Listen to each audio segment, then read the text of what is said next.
Nazi Germany used 6 extermination camps, German, Vernichtungslager, also called death camps, Todeslager, or killing centers, Tötungszentren, in Central Europe during World War II to systematically murder over 2.7 million people, mostly Jews, in the Holocaust.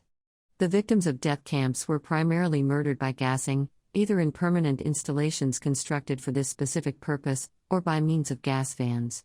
The 6 extermination camps were Chełmno, Belzec, Sobibor, Treblinka, Majdanek and Auschwitz-Birkenau. Auschwitz and Majdanek death camps also used extermination through labor in order to kill their prisoners. The idea of mass extermination with the use of stationary facilities, to which the victims were taken by train, was the result of earlier Nazi experimentation with chemically manufactured poison gas during the secretive Aktion T4 euthanasia program against hospital patients with mental and physical disabilities. The technology was adapted, expanded, and applied in wartime to unsuspecting victims of many ethnic and national groups. The Jews were the primary target, accounting for over 90% of extermination camp victims. The genocide of the Jews of Europe was the Nazi Germany's final solution to the Jewish question. Definition: Members of the Sonderkommando burned the bodies of victims in the fire pits at Auschwitz II Birkenau, when the crematoria were overloaded. August 1944. The Nazis distinguished between extermination and concentration camps. The terms extermination camp, Vernichtungslager, and death camp, Todeslager, were interchangeable in the Nazi system, each referring to camps whose primary function was genocide.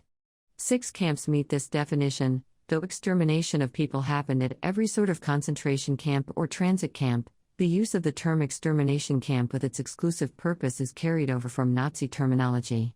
The 6 camps were Chełmno, Belzec, Sobibor, Treblinka, Majdanek and Auschwitz, also called Auschwitz-Birkenau. Death camps were designed specifically for the systematic killing of people delivered en masse by the Holocaust trains.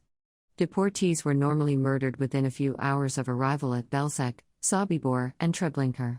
The Reinhardt extermination camps were under Globocnik's direct command. Each of them was run by 20 to 35 men from the SS Tötungszentren branch of the Schutzstaffel, augmented by about 100 Traunikes, auxiliaries mostly from Soviet Ukraine, and up to 1,000 Sonderkommando slave laborers each.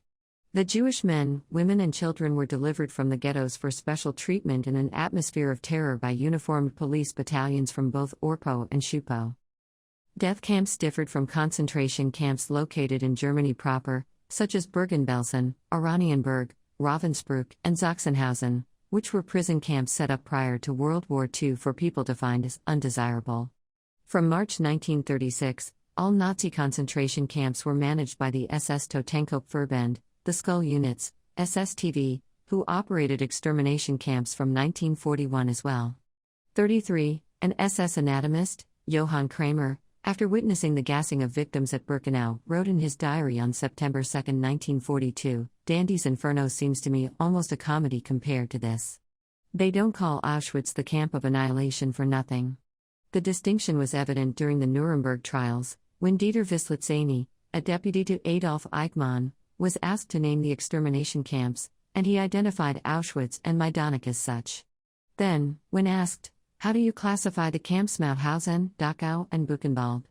he replied, "They were normal concentration camps, from the point of view of the department of Eichmann." Murders were not limited to these camps. Sites for the Holocaust by bullets are marked on the map of the Holocaust in occupied Poland by white skulls, without the black background, where people were lined up next to a ravine and shot by soldiers with rifles. Sites included Brana Gora, Ponary, and others. Irrespective of roundups for extermination camps, the Nazis abducted millions of foreigners for slave labor in other types of camps, which provided perfect cover for the extermination program. Prisoners represented about a quarter of the total workforce of the Reich, with mortality rates exceeding 75% due to starvation, disease, exhaustion, executions, and physical brutality. Pure extermination camps. During the initial phase of the final solution, gas vans producing poisonous exhaust fumes were developed in the occupied Soviet Union, USSR, and at the Chełmno extermination camp in occupied Poland, before being used elsewhere. The killing method was based on experience gained by the SS during the secretive Aktion T4 program of involuntary euthanasia. There were 2 types of death chambers operating during the Holocaust.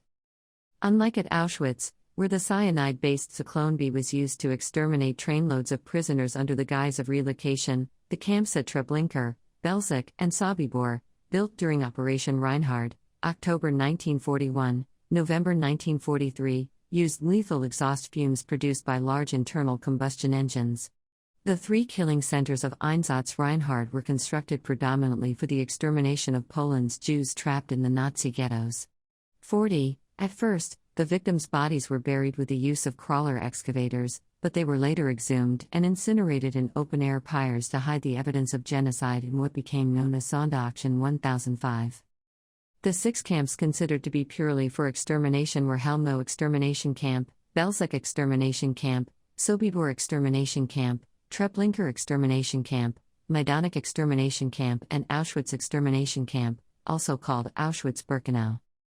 Whereas the Auschwitz II, Auschwitz-Birkenau, and Majdanek camps were parts of a labor camp complex, the Chełmno and Operation Reinhard death camps, that is, Belzec, Sobibor, and Treblinka, were built exclusively for the rapid extermination of entire communities of people, primarily Jews, within hours of their arrival. All were constructed near branch lines that linked to the Polish railway system, with staff members transferring between locations. These camps had almost identical design. They were several hundred meters in length and width, and were equipped with only minimal staff housing and support installations not meant for the victims crammed into the railway transports.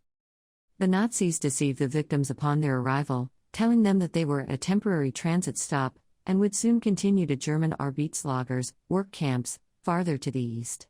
Selected able-bodied prisoners delivered to the death camps were not immediately killed, but instead were pressed into labor units called Sonderkommandos to help with the extermination process by removing corpses from the gas chambers and burning them.